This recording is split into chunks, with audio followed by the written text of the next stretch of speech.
So I said, sure. I was always a better journalist than a person of faith, so I was always following the story. So I said, sure, I'll go.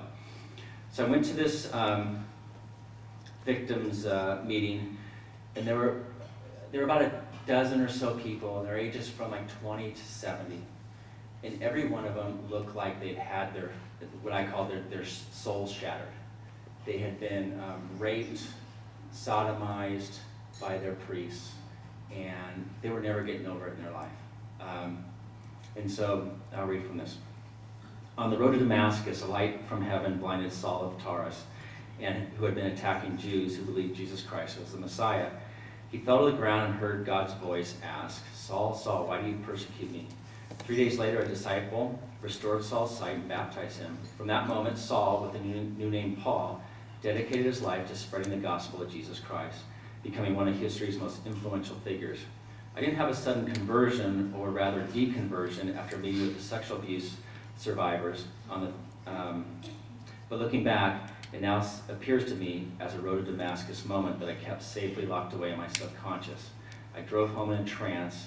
I had written so much about the redemptive power of faith, but I had never seen in a real and personal way the opposite, the damage faith can do in the hands of bad people. I looked back on what I'd seen on the faith beat and started to wonder for the first time about the low level of holiness I was seeing. It was the reason why stories were so easy to spot. People with deep faith, real faith, shine brightly against the dullness of the spiritual pack. This shortage of holiness was something that began to stick in my throat, a disconcerting fact that I washed down with prayer and Christian aphorisms such as don't mix up man's shortcomings with God. It would take a lot of processing and several years for my conscious thinking to catch up with my gut. When I arrived home, I tried to tell my wife what I'd seen at the survivors meeting, but it was impossible to properly put into words. The closest I could come was to say that these people had had their souls shattered and they would never be whole again. I later run across a better description given by Father Thomas Doyle, whose career was stunted by church leaders after he became, in 1985, a leading advocate of victims of clergy sexual abuse. Molesting priests and their superiors, he said, were committing soul murder. So I met with these, and just give you an idea, just real quickly, one of the victims there was a young woman, and her mom was there.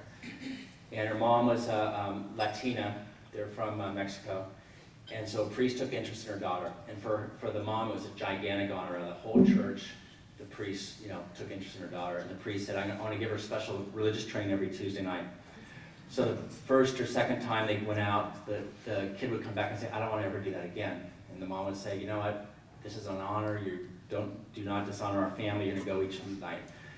So what the priest would do is take the young girl, 13, 14 years old, to a hotel room where she'd be raped by up to 6 priests.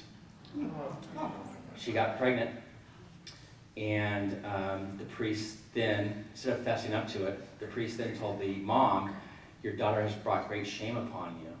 She's gotten pregnant by some kid, and she needs to move to the Philippines until pregnancy's over. So she almost died in childbirth in the Philippines. The pain on this mom's face, who pushed the kid unknowingly into the path of these monsters, I can never describe.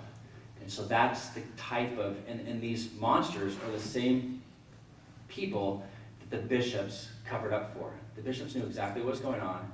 They could care less about the kids. They just want to protect the church and their brother priests.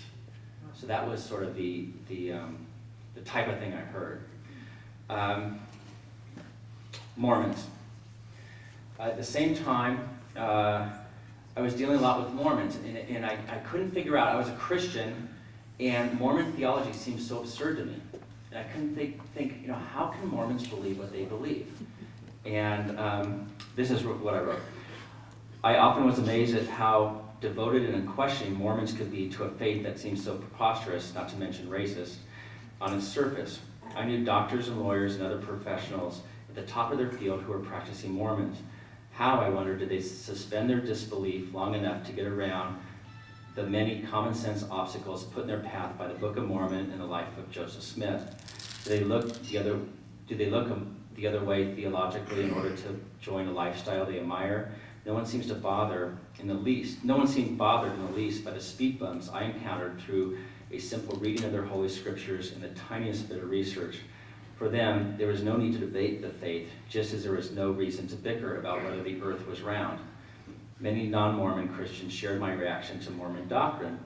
But what's so strange about Mormonism compared to traditional Christianity? At the time, I didn't see the parallel between the Mormons' fidelity to the claims in the Book of Mormon and my allegiance to the New Testament, which included stories of a virgin birth, water turned into wine, 2 people rising from the dead, a coin to pay the temple tax found in a fish's mouth, Jesus walking on water, 5 loaves of bread and 2 fish feeding 5,000 families, Jesus and apostles curing people of crippling diseases and fatal illnesses, and that's just the New Testament.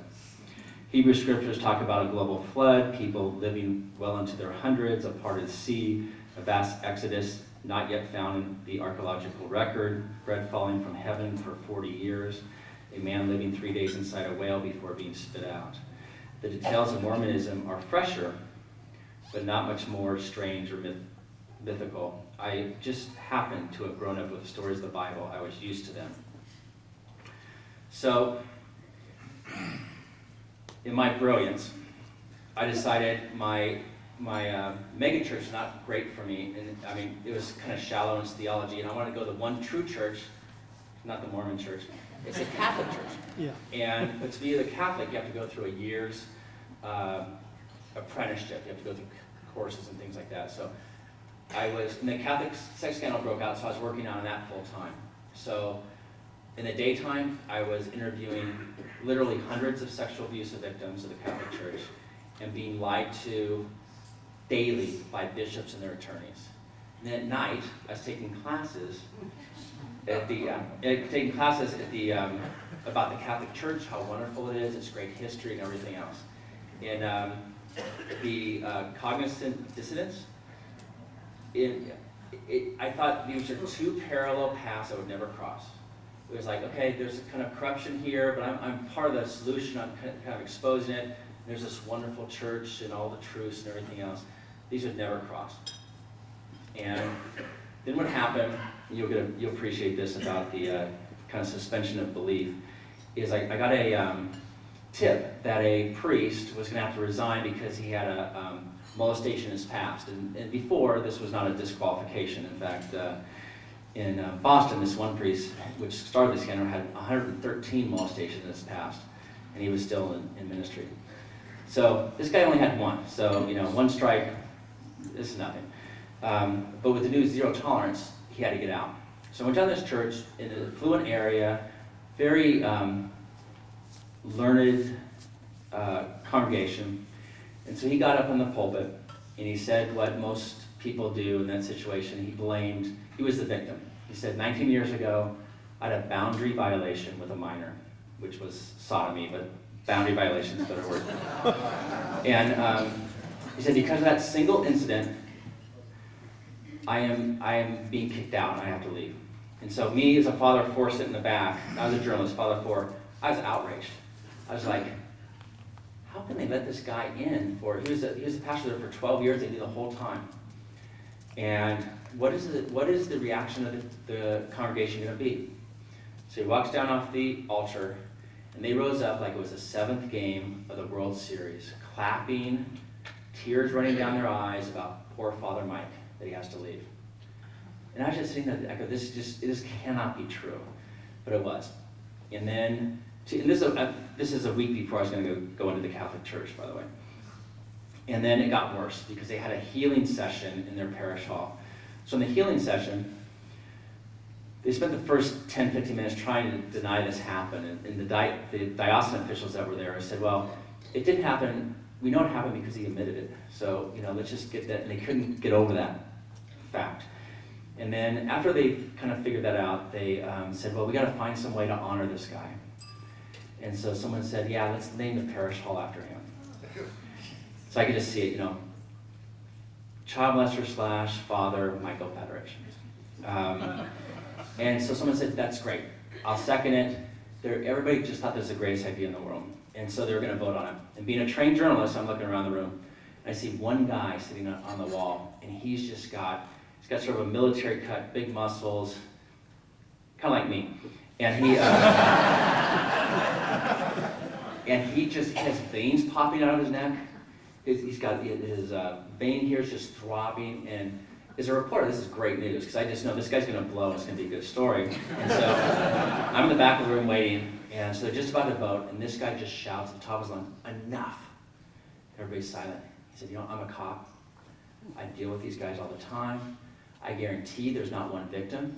I guarantee there's many, many victims. I left my kids in this guy's care. How dare the diocese let this child molester in? And you guys call yourself Christians. Not one of you has said anything about the victim this whole time. Shame on you, shame on all of you." And he walks out.